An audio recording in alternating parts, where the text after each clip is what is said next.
and gentlemen, boys and girls, he is 7-0 in the NBA Finals. But that's not it. That's not the dream. The dream came true in 2012 when you got the job of a lifetime sitting next to me, talking about your Los Angeles Lakers, and a couple of Emmys would follow. Ladies and gentlemen, boys and girls, I give you Robert Keith Horry. Big shot, Bob.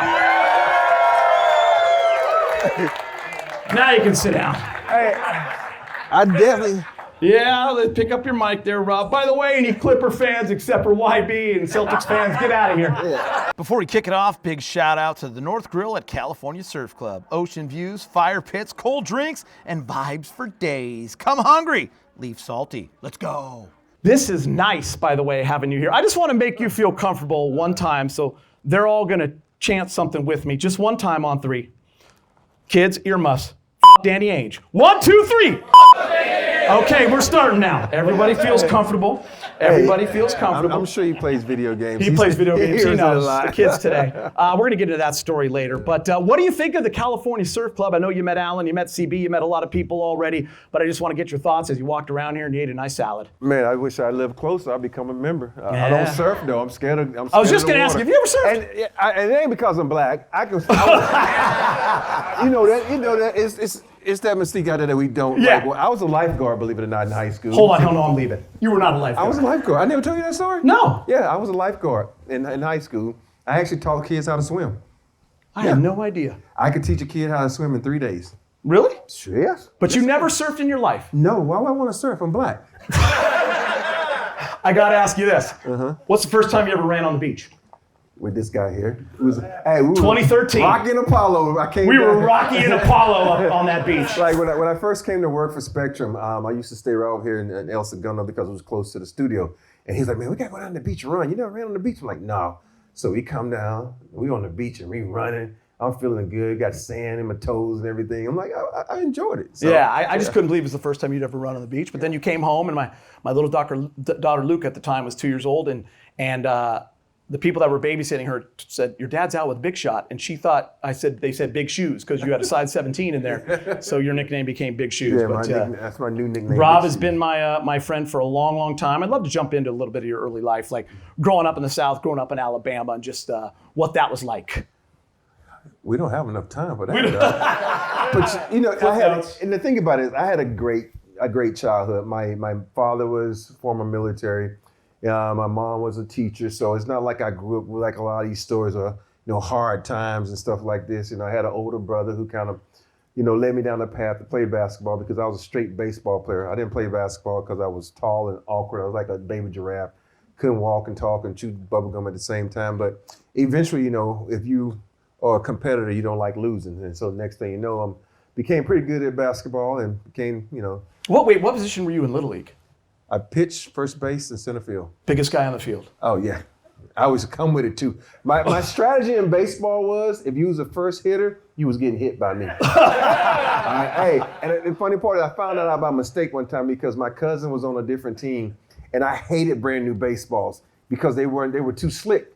And my first pitch one time hit him upside the head, goes outside the thing, and after that, every time I got ready to throw it, everybody was jumping. So after that, I was like, I'm coming at everybody I know. And so, yeah. When did you first know you loved basketball? Like, when did you fall in love with it? I fell in love with basketball my 8th grade year. Yeah. Right before I got to high school, my friend Derek, who tragically passed away, he and I were the best players on our middle school team. And I remember my middle coach, he used to say, his name was Louis Berry. He'd be like, nobody shoot the ball but Derek and Robert. Derek, you're second. Robert, you always shoot the ball. And it was like, and I thought that was not fair. And I was like, why am I getting all the shots? He's like, and I was always the ultimate team player. I just wanted, I'd rather sacrifice my game if we're gonna win in order to everybody else to have fun. And that just didn't sit right with me. But hey, it does feel good to get all the shots, though. I ain't gonna lie. You ain't gonna lie. And by the way, you did pretty well because you were Mr. Basketball in the state of Alabama, which earned you a full scholarship to play for Alabama. Yep. Crimson Tide, legendary coach, Wimp Sanderson. Wimp Sanderson. You also played with other NBA guys. Latrell Sprewell comes to mind. What were those years like for you at University of Alabama? I never thought I would play for Alabama. Growing up, I actually wanted to go to Georgia Tech. Because if anybody know anything about Alabama, you probably say, they got a basketball team? You know, it's straight football. And my high school was a straight football school, even though they got beat all the time and we would always go to the state tournament. I wanted to go somewhere where they love basketball. So I was like, ACC, Georgia Tech, Bobby Crimmins. Think about this, the Ramblin' Wreck of Georgia Tech. Don't that sound so great? That's so nice. Instead of Roll Tide. So I wanted to go there, but you know, then signing day comes and I look at my mama and my mama says, if you sign with Georgia Tech, I'm never coming to visit you. Alabama it is. So I signed. That's why you went to Alabama. That's why I went to Alabama. I signed with Alabama. But I had a great time there. You know, and they always do these little polls sometimes, like, and they go down a list of teams. You says, how did this team not win a national championship? And we were on, I think, one poll we were number 10 because my senior year, this was our starting lineup, my senior year, for one game. And after this one game, we averaged we scored like 100 points, but we had like 17 turnovers. So this was a starting lineup. James Robinson, I don't know if any of y'all remember him. He played with the Clippers and Portland Trailblazers. He started at the point. Latrell Sprewell, I know y'all know him because he'll choke you if you don't. Latrell Sprewell started at the 2. I started at the 3. Jason Caffey, I don't know if any of y'all know him. He played with the Chicago Bulls. He started at the 4. So 4 NBA guys. And then the 5th guy was a guy by the name of Roy Rogers, who played with the Vancouver Grizzlies. Wow. That was our starting 5 right there, 5 pros. And sometimes they go down the list and says, why did y'all not win a national championship with that starting team? You want to know why? Because we got beat by North Carolina, who actually won the national championship. Who won the national championship. And they had 7 pros on their team.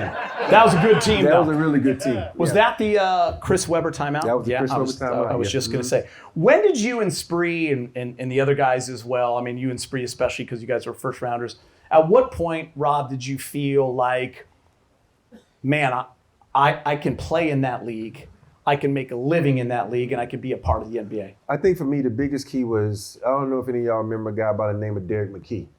He's probably known as one of the best players to play at Alabama, and he would come back to Alabama every summer. And he was like, you're guarding me because nobody else can guard me. And there were some games where I would kind of contain him just a little bit.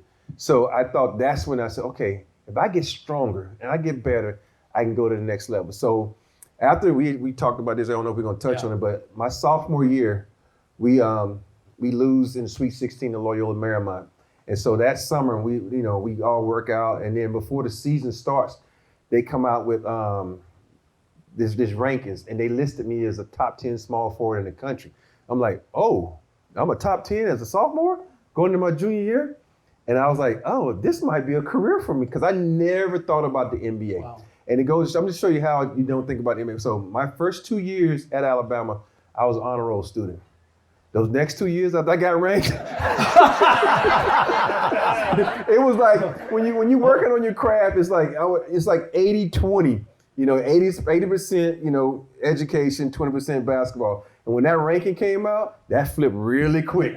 It became 20% studying and 80% basketball. My whole thing changed. I was in the gym. I said, I got to get stronger, even though it didn't work. I tried to get stronger. I just worked on my craft. And next thing you know, I'm getting drafted number 11 by the Houston Rockets. So, by the way, Rob, my daughter Millie's here, and we all know she's going to SC, but she's got another year of high school. She still has to do school, right? Can you please pass that message? Millie, where are you? Yeah, she's back there somewhere. Millie, keep studying because it's going to pay off. Trust me, it's going to pay off. Thank you for that. It's going to make SC a lot easier. Appreciate that. Now, you were drafted 11. Yes. And by the way, Shaquille O'Neal was drafted number 1 in that draft. Do you remember who was drafted 10 right in front of you and who was drafted right behind you? Yes, I remember 10, man. Why not?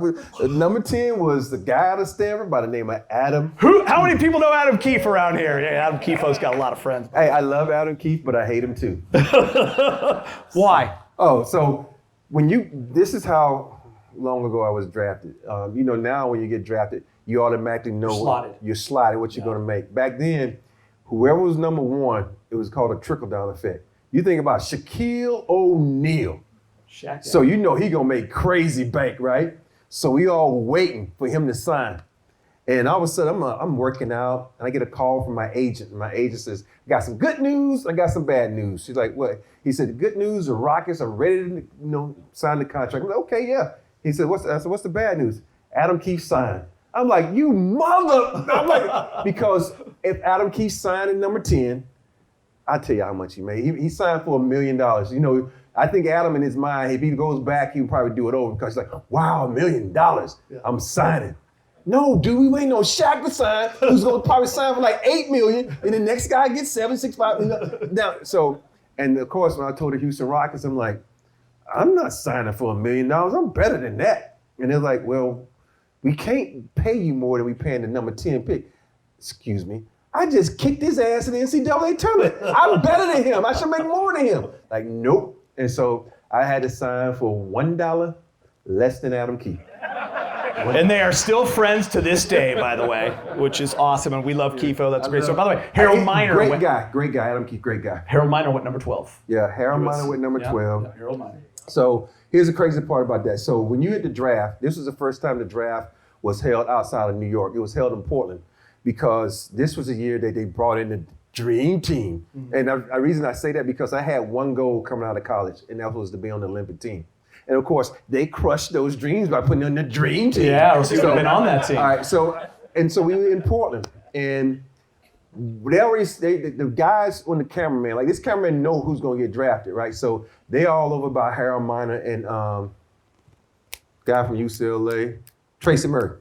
So they all got the cameras by them, like, okay, the Houston Rockets get ready to pick. And all of a sudden, it was funny because I was just coming back from the bathroom, so I was hanging out with Doug Christie in the corner, right? And so when I went to the draft, I went alone. I'm probably the only player ever to go to the draft alone. And the reason I went alone because my dad had just had neck surgery. My mom from Alabama, she just scared to fly. My best friend couldn't get out his previous commitment, and I had just broke up with my girlfriend. So I had nobody. Which, by the way, wasn't dumb. That was smart.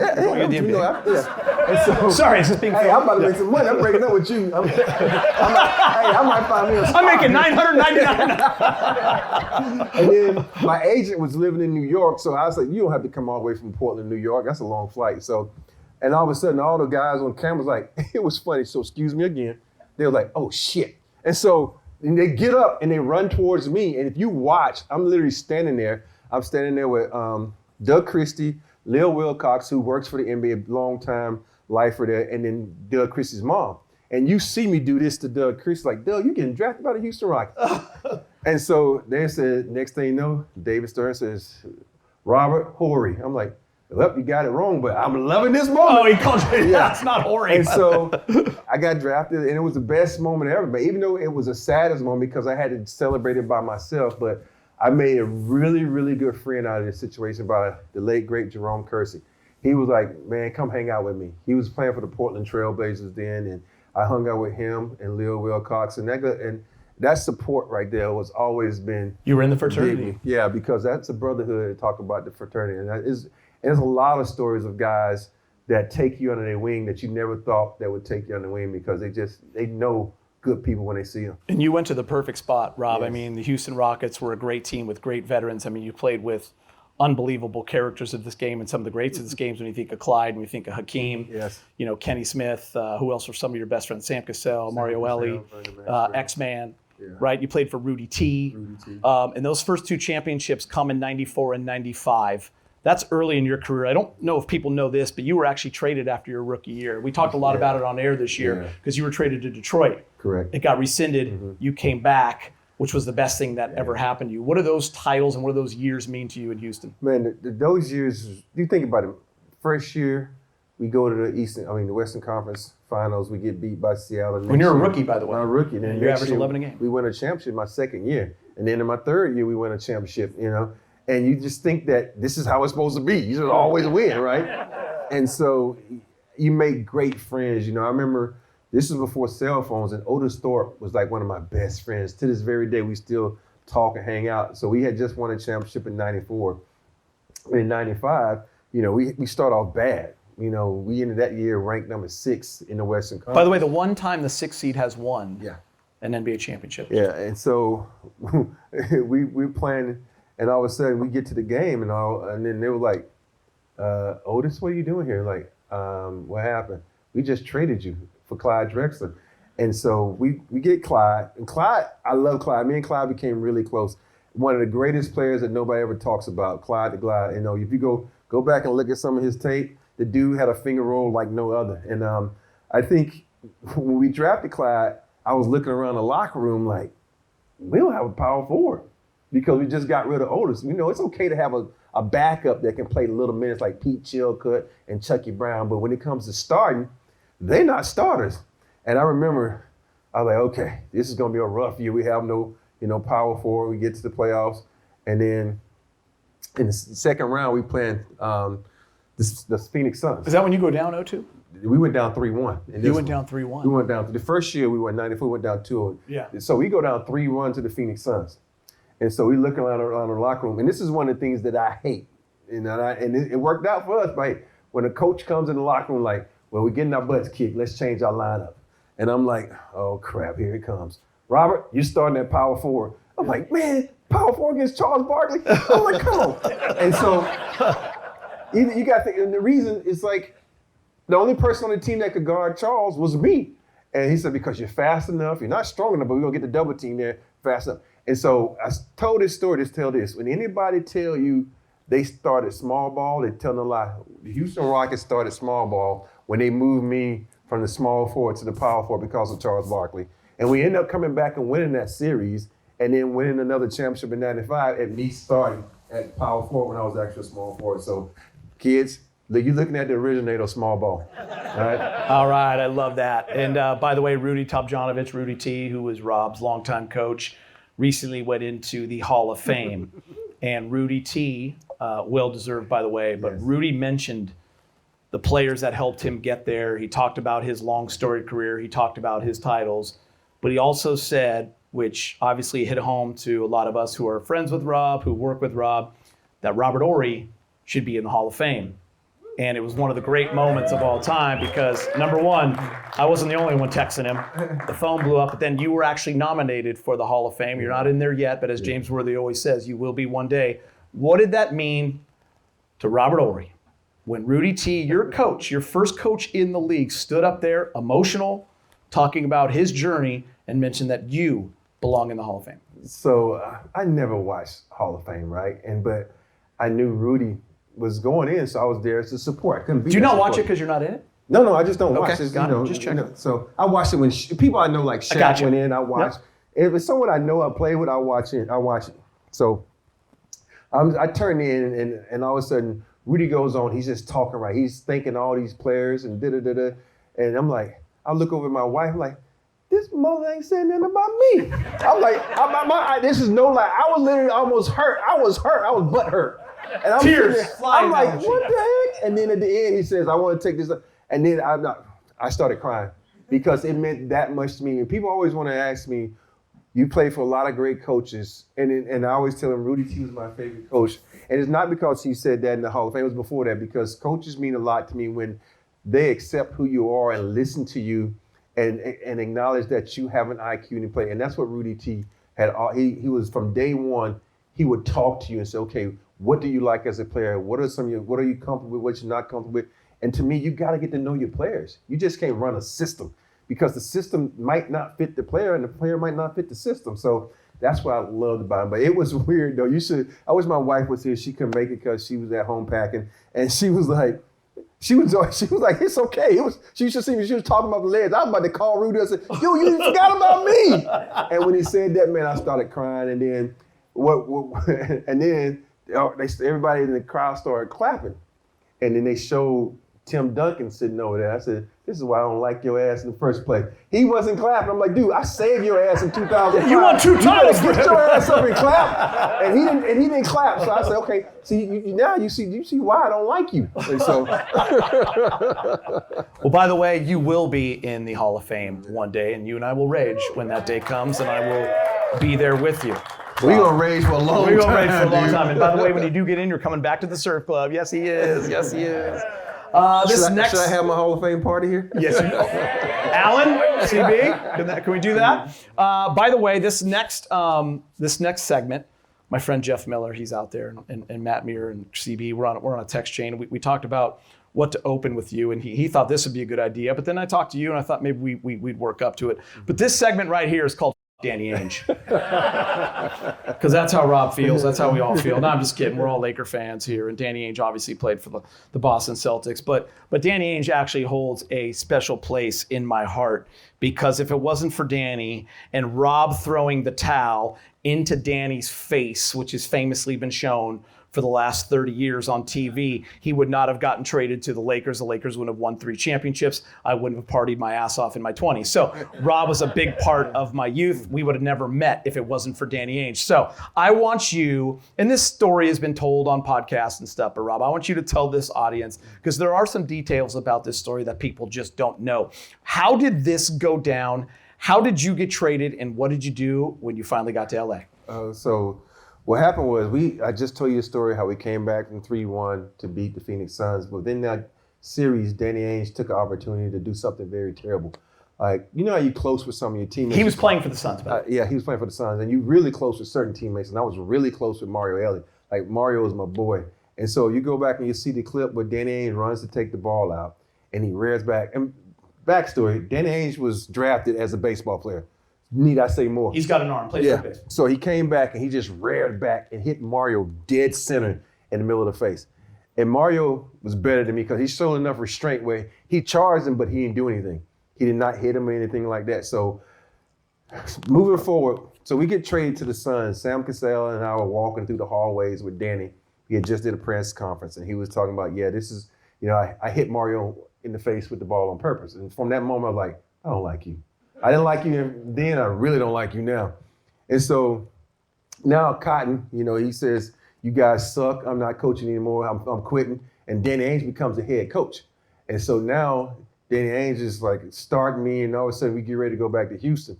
As an athlete, we all got egos, right? So we're going back to Houston, Danny Ainge becomes the head coach. Danny Ainge decides to make a change in the lineup. And what was that change? Me. He puts me on the bench, and I just wanted to be introduced so that I can get my love for winning 2 championships for the Rockets. And that's when it started getting worse. It started getting really bad. And then we would practice one day, and I would set picks, and he had to practice one day because the Suns were soft. You get a hangnail, like, I can't practice today. I got a little tickle in my throat, I can't practice today. And so I'm like, this is why we come back and beat y'all, because y'all all soft in it. And so what you talk about culture. He's like, you got to come in through the hard times and work through that. And so he had to practice, and I was just lighting him up one day. One time I hit him so hard, he hit the wall and fell to the floor. I'm like, he said, if you set screens like that in the game, we might win a game. I'm like, you don't play me, remember? And so, long story short, we get to Boston. I get a dunk. I hit a 3. I block a shot. The next thing you know, he subs me. I'm like, dude, I'm playing good. I was like, he says, go sit your ass down. So I walk to the end of the bench. I'm like, did he just tell me to sit my ass down? Oh, no, hell, he didn't. So I go down there and say a lot of F words and a lot of other cuss words I'm not going to say. And then I got up and said, F you, and I threw the towel in his face. And then, do y'all want to hear the rest of the story? Okay. So, at the end of the game, so we in the locker room, and Paul Silas was one of the assistant coaches, and he was like, it's all right, Rob, calm down. I said, no, this mug said he traded away Michael Finley, Sam Cassell, AC Green to give me more minutes, and all of a sudden I'm playing great, and he pulled me, F him. And then, so we get in the locker room, then Joe Klein comes like, we don't do that type of shit around here. And so I stand up and say, hey, yeah, because you're a bunch of fucking losers. And I'm like, and so. You guys are getting real stories here, by the way. And so. The kids are like. And then, so some other guys jump up. So you got to think about it. Now it's me, Chucky Brown, and Mark Brown. I don't know if y'all know who Mark Brown is. Mark Brown was one of the best enforcers in the NBA. So it was like the 3 of us against the whole Phoenix Suns team. And I was like, try something. I want you to try something.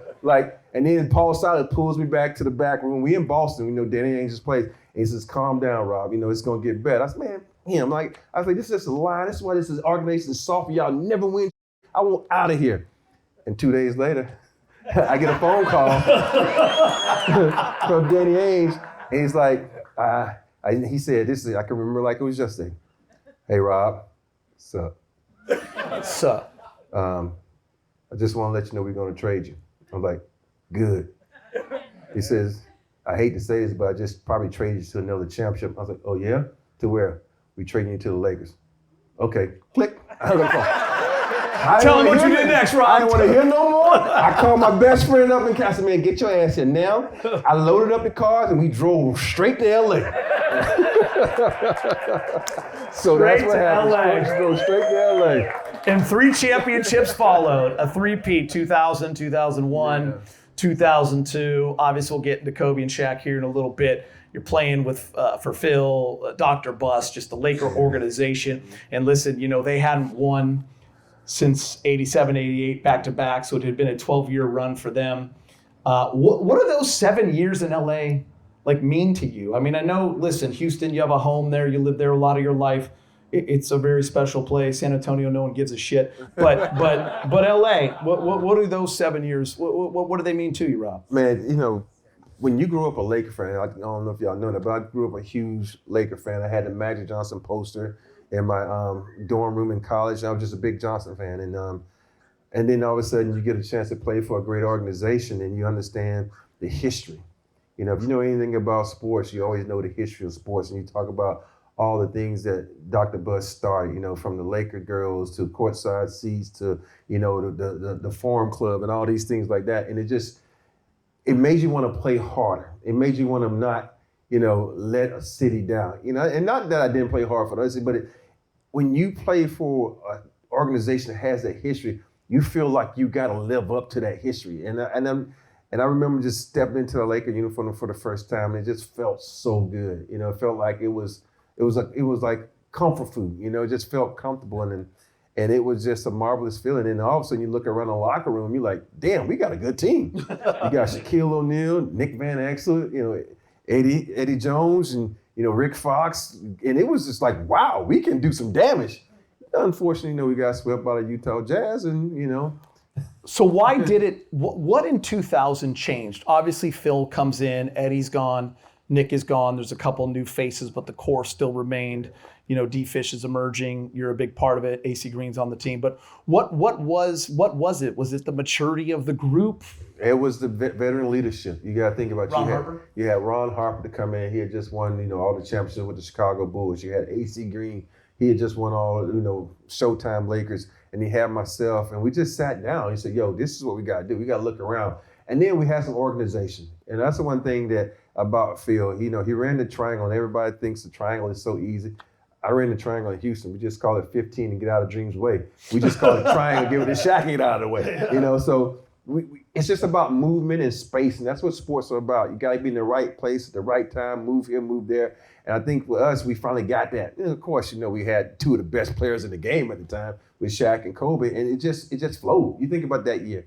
It was just a fantastic year. Shaq wins the MVP. We do a lot of damage, best record in basketball. And it was just a great year. We just needed someone to put us in the right place, and it was fantastic. I want to talk to you about that Game 7 because that game right there goes down as one of the greatest games in history. Actually, Matt and Jeff, raise your hands. I was actually with them that day and my wife, Jess. We were dating for about 5-6 months. We were all together in Mexico coming back. Jess and I went our separate ways to watch the game. They watched the game. Everyone here that was a longtime Laker fan knows where they were during that Game 7. And for those of you that don't know, the Lakers were on the verge of winning their first championship in 12 years. They have a 3-1 lead on Portland, who was by far the next best team in the league. Whoever won that series. They might have been the one. Yeah. We were 100, they were 99.9. Yeah, it was that close. Like my Adam Keefe contract. Yeah. Just like the Adam Keefe contract. Great point, Rob. And the Lakers are up 3-1. They split the first two. Lakers go back and get that one in Portland. They get those two in Portland, which was huge, right? So you go up 3-1. Come back to LA. I was at that game. We lost Game 5. Go back to Portland for Game 6. We lose. Come back to LA for Game 7, and it is absolute panic. It is a panic in the city, and Portland is up 15, and they are literally kicking our ass for about almost 3 full quarters. You hit a big shot. B. Shaw hits that big shot. Lakers down 15. You come back and win that game. That's the famous Kobe to Shaq lob. What was it about that game, that moment? Because if you don't have that moment, Rob, who knows if it's a three-peat? Yeah, because you know who the best teams in basketball when you play them. Portland was like, we get past Portland, there's nobody can stop us. And for us, it was like a shell shock. Like they got into a rhythm, and Scottie Pippen became more vocal. And if you go back and you watch the game, Scottie, he would run out plays for us because he has been 20 years in the triangle, right? So he was running out plays for him. Bonzi Wells started playing really well for them. Steve Yeah, Smith started Rashid playing Sabonis, the team was loaded. Sabonis. And I'm telling you, all the people in the team, like, wow, Damon Stoudemire. It was so many, and it was like all of a sudden we started getting body blow, and it was getting to a point where you're like, yo, man, we got to figure something out. And we got to a point where we got in the locker room and said, man, we down, man. You know what? Who cares? Just go out and play, man. We've been here before. We know how to do it. And you watch our attitude in the second half. We totally changed. We just, if you punch us, we just smile at you. We just come back at you. You punch us, we smile even harder. And the next thing you know, we win in this ball game. And it's hard to really describe that feeling. It's a confidence, it's a cockiness, and it's the ultimate belief in your teammates. You think about, okay, what are we going to do? We're going to stick to our knitting. We're going to give it to Shaq. Shaq, dominate. Don't do that fadeaway stuff, drop step, monkey dunk on them, do all this kind of stuff. Kobe, just get to the rack. It's like we became more precise with our movements. And if you watch today's NBA, you watch a lot of guys, all you see is this. You're like, am I watching salsa or what? They're out there dancing and just going straight to the hole. And for me, you started going to the hole, being precise, and that became efficiency, and that became the way we won that game. And then in 2001, of course, they backed it up, which in my opinion, one of the great all-time teams in basketball. They went 15-1, absolutely rolled the 76ers in the finals, lost one game, which happened to be game one. It was the famous Iverson stepping over Ty Lue. But that team, Rob, goes down in history. People say 96 Bulls. You're going to put the KD Steph Warriors. You're going to put the 87 Lakers. Some people say 86 Celtics. That obviously for me, 71-72 Lakers. No, I'm just kidding. The 86 Celtics were right there. Where do you put your 0-1 team?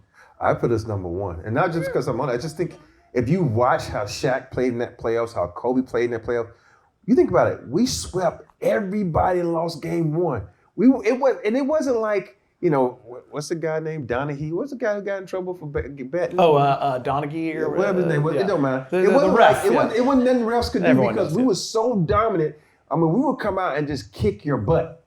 And so when we got to that first game and we lost it, I think that's the first time Phil comes in the locker room and don't say anything because he could see how mad we were. Time out real quick. I got to show some love to the spot that fuels these fireside chats, the North Grill at the California Surf Club. You ever sit oceanside with a plate of tri-tip, a local brew, and the sun calling game over on your day? That's the vibe. Great food, even better people, and the kind of views that make you forget what day it is. If you haven't posted up at the North Grill yet, you're missing the soul of this whole thing.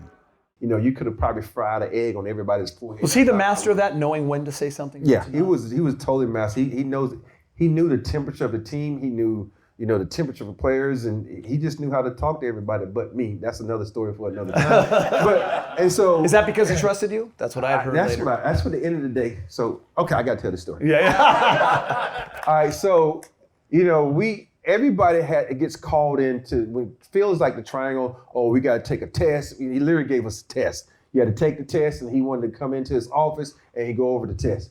And so every time Phil called me in. I'm like, okay, playoff starting, end of the season. Phil never called me in. I'm like, what the hell? Did he forget about me? So fast forward, I found out that Phil, he didn't feel like he needed to call me in because he trusted me. He felt like someone else told him. Yeah, and it's like, he felt like I was, one of the smartest players on the team. And speaking of smartest players on the team, after I retired, I went to go see the Lakers and the Rockets play because I was living in Houston. I took my middle son with me because he had just started playing basketball. And of course, as most sons do, won't do anything I tell him to do. He looking at me like I never played basketball in my life. I'm trying to get him pointers. I have daughters like that. Sorry. And so I go in the locker room. We're talking to Derek Fisher and Kobe. And Kobe looks at, Cam, what's up, Cam? How you doing, man? I ain't seen you in a while. You playing basketball? Cam like, yep. Your dad is one of the smartest players I ever played with. Kobe tells Cameron, and Cameron looks at me like, this guy? I'm like, dude, really? And so after that, I had the best 3 weeks of training in my life. My son listened to everything I said, and all of a sudden, after 3 weeks was up, he's like, Dad, you don't know shit. Thank you, Kobe.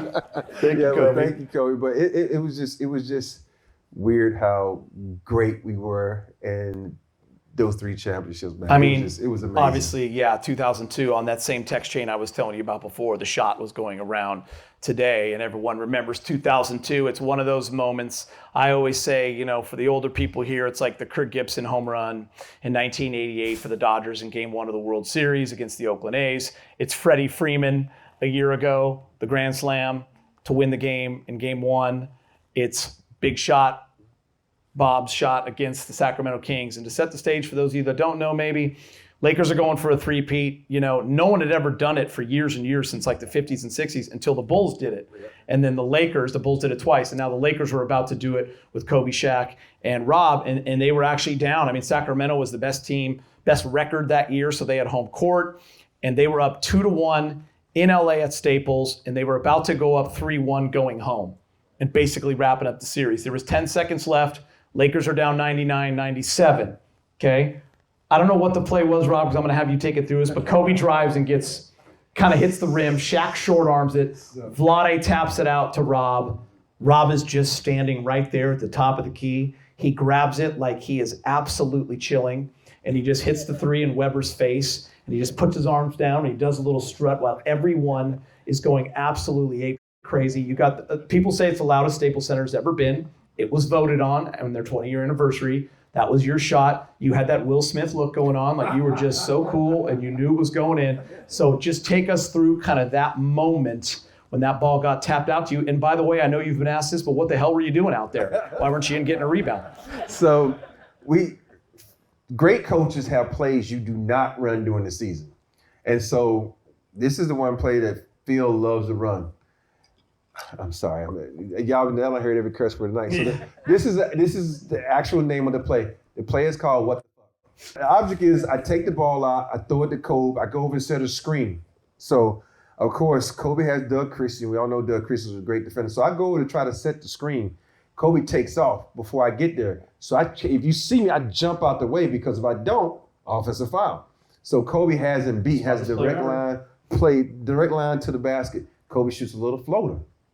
He misses it, and then Chat short arms and tips it, and Vlade tips it out to me.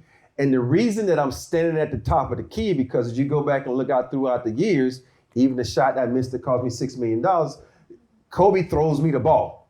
So if you watch, Kobe has his man beat, Chris Webber goes with him. So I'm like this, hey, I'm Big Shot Bob, I'm a game winner, throw it out. And so I'm watching, he doesn't come out. And then when he misses a shot, and people are like, why did you go in the rebound? Because the part of you says, I'm the one at the top, I'm not supposed to go in there, even though it's the end of the game, I'm just standing out there. And of course, I also think like, well, if they can't get it, they're taught to tip the ball out, and they tip that mug out here to me, it's over. Yeah. And so Vlade tips it out to me, and it hits me perfect where I like to catch the ball like right in the bread basket, and I rose up and knocked down a 3. And it wasn't my only 3 of the game.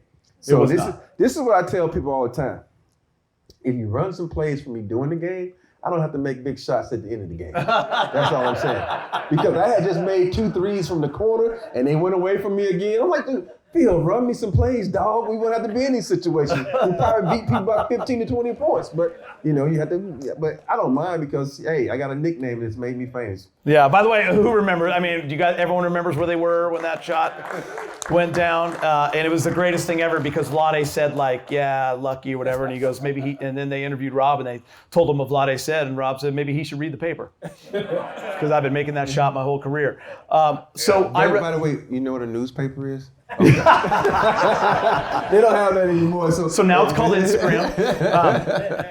So interesting. I read an article the other day on Freddie Freeman's home run. And it talked about how Freddie could walk around the city last couple years and he could not go unnoticed, but he could mind his own business, do his own thing. He hits that home run and how it changed his life and his relationship with the city. He even, after the Palisades fires, he went to a breakfast with some of the members of the community that lost their homes.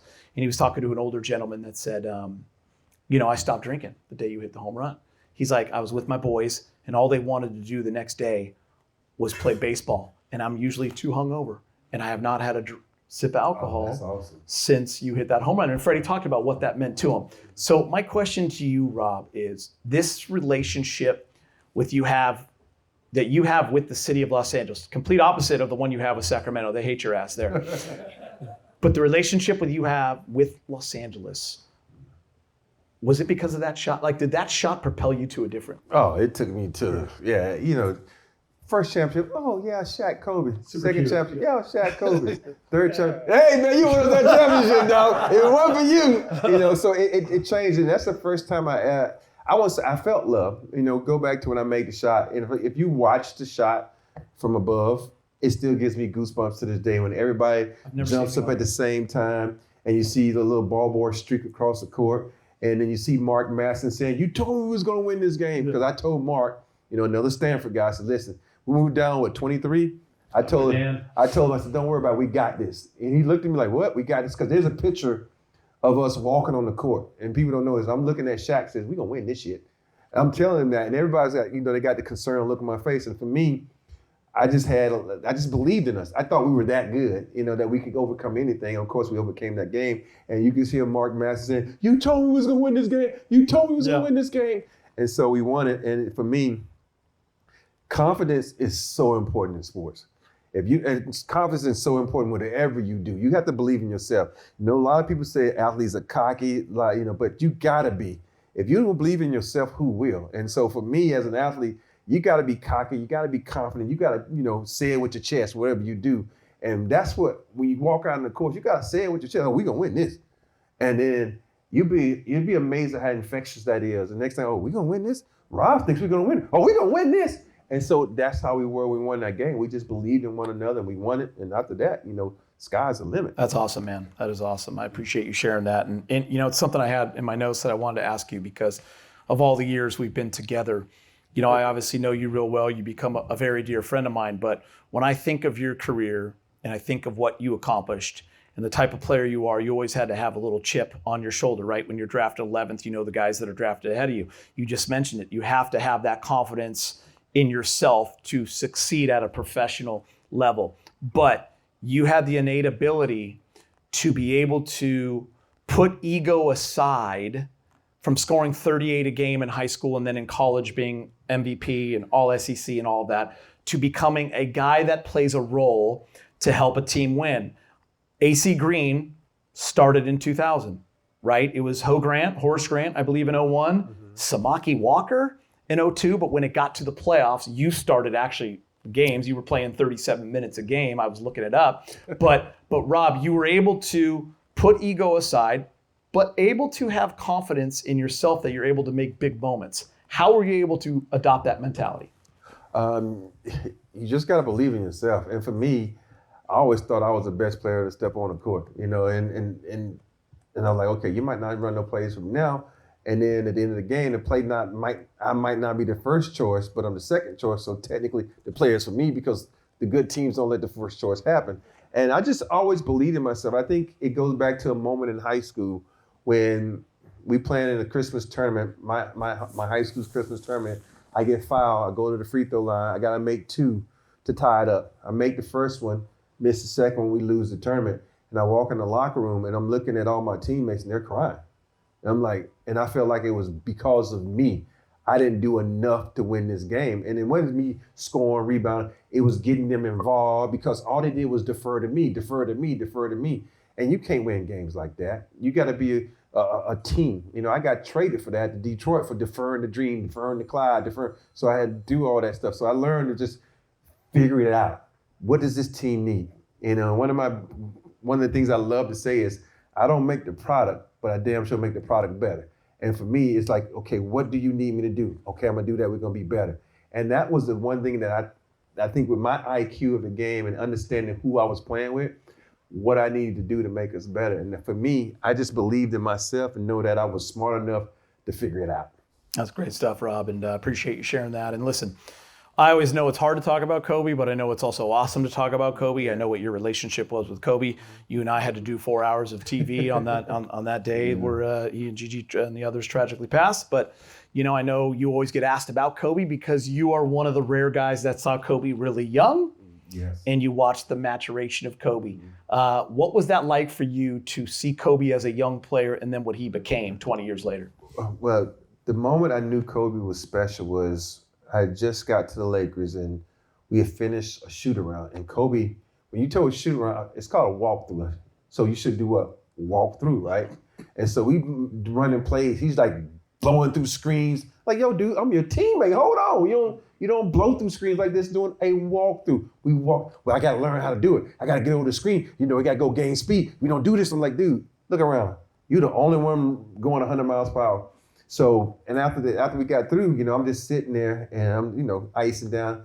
And he comes and sits next to me. He's like, tell me about Dream's footwork. I'm like, dang, you could ask me about my family and everything else, right? He wants to know about Hakeem. He wants to know about Dream's footwork. Was it that good? Tell me about. And he just wanted to know everything he could about every great basketball player. Think about it, he went to go work with Dream on his footwork. And for me, I played with a lot of great players, and nobody worked as hard as this dude. Man, we would joke with him. I know if you go back to like 2000, 2001, you remember Kobe couldn't shoot threes to save his life. But we used to play this game every day, and he would play with us, and we would like knock him out. He'd get mad, so we get into practice the next day. He on the other end shooting 1,000,000 threes. So, all right, we playing today? All right, we play. He gets beat again, and so now we notice that he's getting better, right? And so now one day he comes to play, and we like, you want to play then? Nah, we don't want to play. Come on, man, we want to play today. Like, nah, we ain't gonna play. We don't feel like playing. Maniacal. We would mess with him, right? And then even on days we like, sometimes the second team would beat the first team. And the next day, he'd come out like, I'm getting my revenge today. And Phil would be like, all right, we're going to go up and down for the last 3 minutes. And we like, nah, coach, we don't want to do this. And like, no, we playing today. And coach like, nah, dude. No, I got to get my revenge. Nah, we ain't playing today. And we would just mess with him, right? We wouldn't even play. We were like, go ahead, get your buckets. Like, no, you got to play defense, right? He was that competitive where he would get mad that the second team would beat the first team. He would get mad at Shaq. He'd get mad at Harvey. He'd get mad at everybody, right? But at the end of the day, you love it, man, because if you don't want to compete, I just told you the Phoenix stories. They didn't want to compete, and that's why you don't win. You don't want to compete in practice because you got to make practice harder than the games. If you don't make practice harder than the games, you can't win championships. You cannot win championships. I got to ask you this because I bet you've been asked a million times, but when you play in the Kobe and Shaq era, and if you lived here in Los Angeles, you are well versed in Kobe and Shaq and all the stories and what you heard. But when they were on the court together, Rob, they seemed to be able to know how to get it done, and their chemistry was second to none. I'd put them up against any duo. How would you describe being there, being a teammate? Like, obviously, there's stories that are true, not true, but how would you describe the Kobe and Shaq relationship? I get asked that question a lot, and I tell people all the time, when you win a championship and you with your band of brothers, you normally hug the person you closest with first, right? I remember in Houston, the first person I hugged was Sam Cassell. When I got here, I think the first person I hugged was like Derek Fisher, Mitch Richmond. You ever notice that Shaq and Kobe are always the first ones to hug? You ever notice that? Yeah, for sure. Go back and look. For sure. And when the media would come to us and be like, yo, Kobe said this about Shaq, Shaq said this about Kobe. I'm like, what? Because they kept it professional. I don't know what was said outside of the locker room, but in front of us, there was never any beef. Mm-hmm. You think about it, there's some guys in the locker room, I've said the F word and get the F out of my face and walk out. But that never happened with us. I think this was the most fun I've had with a team because we were all around the same age. Yeah. So we had a lot, except for Kobe, he was way younger than us, but we all had a lot of fun. We were literally after practice sitting in the locker room for about an hour. Ice down, just talk. You think about what teams do that. Yeah. Most time you putting your ice on, you in your car, riding home with ice bags on your car because you don't want to be around your teammates. But it was so much fun in that locker room. Rick and, Derek Fisher, Glenn Rice, Ron Harper with his stories of, MJ and listen to him tell the MJ. It was like Kobe was like taking notes when Hart would talk about playing with MJ. And, it was just amazing. And I don't know where the relationship got framed, but I will say this: they never, said anything bad about one another to any of their teammates. It was I think Laker fans love hearing that. Yeah, it was. I never could understand why it happened, and I didn't really care because I won 3 championships with them. So stay mad at each other, keep trying to outplay each other because that's gonna win us a chip. I love that. You have more rings than Mike. Yes. Do you have a relationship with MJ? No, he had this shirt that come out a couple of years ago. I don't know if you ever seen it. It says, "One more ring than your favorite player." That's like my favorite shirt. I'm like, one more ring than your favorite. Is he saying one more ring than Kobe and Magic? I don't know who was saying it, but it came out. I don't know. Have any of y'all ever seen that shirt? Oh, that's Google so good. it. It says Mike has in the Jordan brand's one more ring than your favorite player. I'm like, I'm gonna wear that shirt. So he's never said anything to you. You just I ran into him one time at doing All Star, and I was like, "What's up, MJ? How you doing?" I said, "Man, why you never put him on the Jordan brand, man?" I said, "We got 7 rings." He said, "You only got 6. What's up with that?" You know, he remembers that, Rob. Yeah, but I do have a Michael Jordan story though. But it was so weird. I was in Houston one time, and all of a sudden I get a phone. And I'm like, Chicago, who the fuck is this? Excuse my language.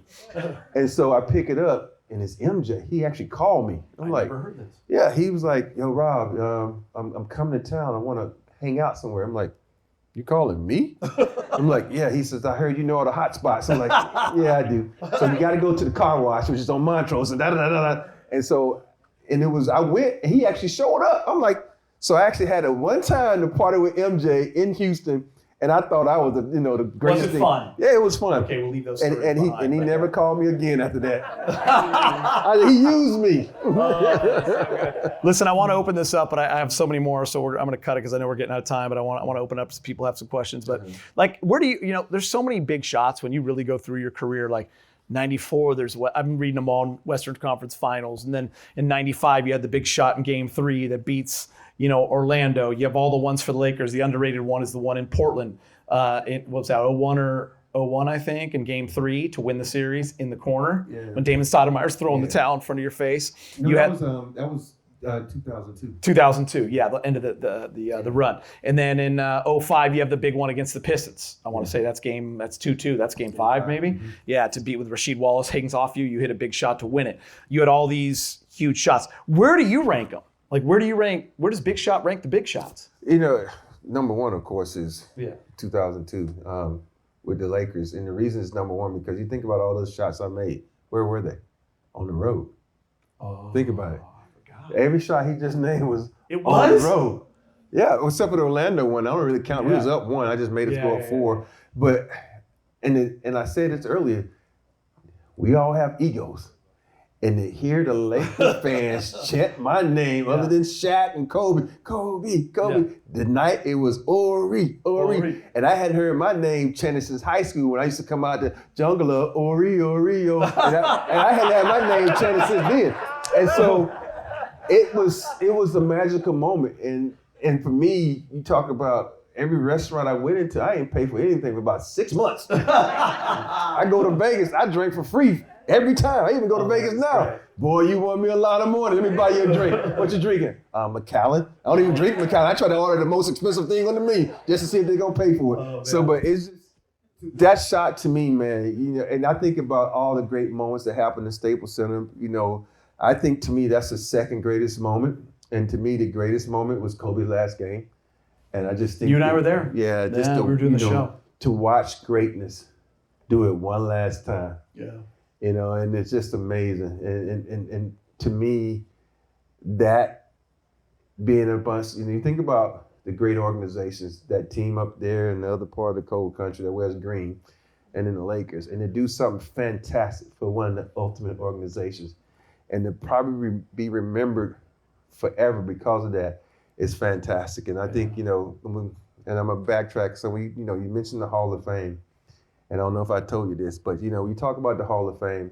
The only reason I want to go in the Hall of Fame is so the Lakers can retire my jersey. Because that would mean more than anything. You think about you grew up as a kid, watching Magic, watching Kareem, and all of a sudden now your jersey is hanging up there next to him. And nobody can ever wear number 5 again, man, I might cry for 5 days, man. Hold on, let's make him, everyone, Ori. You also get it at the Surf Club. Last thing for me, what's the most you ever laughed on TV? So Geeter and I worked together, right, on Spectrum Sports. 13 years. And I don't do every game. I only do 41 games. And of course, when I'm not doing a game, I hate to say this, sometimes I don't watch because I'm doing other stuff. I had a kid in high school who got basketball games, played at Harvard Westlake, won 2 state championships. So I get back to work one day And everybody said, did you watch the show last night? I'm like, nope. Yeah, we were in Memphis. And I'm like, nope, I didn't. What happened? Man, some crazy shit happened last night. I said, what happened? Oh, we gonna play it for you. And so at the end, during halftime or something, they take the cameras and they fan in the crowd and show you different families. And we're going to commercial break. Yeah, we're going leading us out to break. Yeah. We're going to commercial break. They said, oh, look, here's the Chris McGee family. And then, here's Tarek Black's family. And so all of a sudden, Chris goes, say hello to the Black family. And see, now what y'all think about that? We on TV. It's a white guy saying, say hello to the Black family. You don't see the white guy. You just see 8 black people. You see 8 black people sitting there. Tarek Black, his last name is Black. His last name is Black. His last name is Black. And so James looks down at Geeter and says, I always knew you were racist. Dude. So I told my wife we'd probably get to this tonight, and she's like, tell me he's going to tell the story. when they tell this story to me, man, I'm like, no, let me see it. I'm literally dying, crying, man. We about to come back on air, and I'm like this. I've never seen him cry. He's literally crying. crying. It was the funny because you should see his face after he said, say hello to Black family. Like, So here's what when he happened. catches Here's it, what like, happened. oh, Here's what shit. happened. They're panning over to our big screen, so I'm no longer, and they're showing you inside the Memphis arena. And they always tell you what's coming in your ear. The producer says, there's this, and you just have to riff and say whatever. We're going to break, Lakers up, blah, blah, blah. There's blah, blah, blah. And he said, Tarek Black family. I go, say hello to the Black family. And I just was like, and I stopped, and it's just, there's just 8 black people. And I'm like, Tarek, and then commercial. And James looks over at me and goes, always fucking knew you were racist. And dude, he's laughing, crying, and I was mortified, and I spent the next literally 3 hours, called my boss, dude, oh my God, here's what happened. And I'm Twitter, like, please God, please God, please God, please God, please God. Nothing. I find out like a week later, there were 2 beat reporters for Lakers that were like, oh my God, we were at home watching, we weren't at the game. And we were laughing so hard, and I almost tweeted out, but thought, you know what? People might not understand it, so it never got out there. But when they showed him, they still show it today. It happened 11 years ago. Hey. But they still show it today. Tee it up for him right now. No, I'm just kidding. But man, Anyway, that's the most I've ever seen him. It was, man, I'm not even gonna lie. I hadn't laughed that hard in years, and I just wanted to say it was so much fun that night. And I literally couldn't even talk, man. You know how you laugh so hard, all this is sore? It was literally sore for 2 days. I was laughing that hard. So we have a lot of fun out there. Thank you guys for coming out. Thank you for listening. I appreciate it. It always means a lot when people want to hear my stories, and I have a lot more, so. Yeah. Part 2, when he gets into the Hall of Fame. You down for that?